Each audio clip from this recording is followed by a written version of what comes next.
नमस्कार. आरोग्यशाहीमध्ये मी वैद्य भाग्यश्री आणि मी वैद्य नमिता आपलं स्वागत करतो.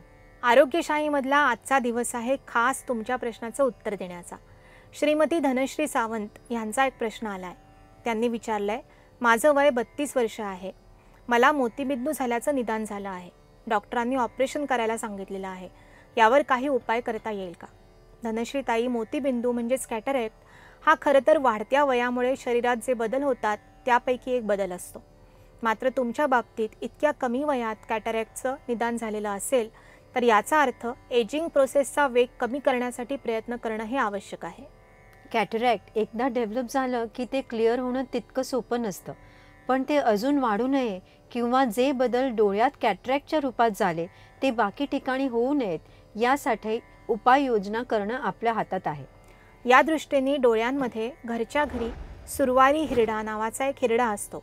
त्याचं मधामधून अंजन करण्याचा उपयोग होईल. यासाठी सहाणेवर थोडं मध घ्यावं.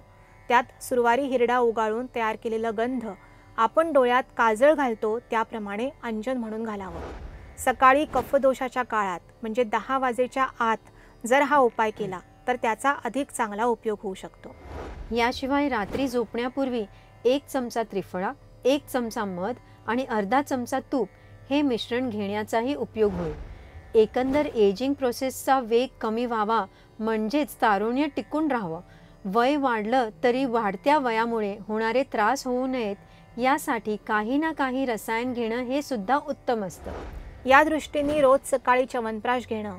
ताजे आवळे अवेलेबल असतात तेव्हा एका आवळ्याच्या रसात 1 चमचा खडीसाखर, अर्धा चमचा तूप आणि 1 चमचा मध मिसळून तयार केलेलं मिश्रण घेणं हे सुद्धा चांगलं. नियमित अनुलोम विलोम प्राणायाम, सूर्यनमस्कार करणं, थोडा वेळ तरी स्वतःसाठी म्हणजेच मेडिटेशनसाठी वेळ काढणं या सगळ्यांचा उत्तम उपयोग होताना दिसतो.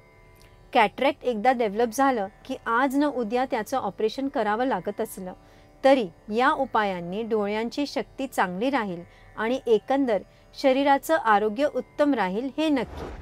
प्रेक्षक हो, तुम्हालाही जर प्रकृतीविषयी काही प्रश्न असेल तर स्क्रीनवर स्क्रोल होणाऱ्या नंबरवर लिहून पाठवा.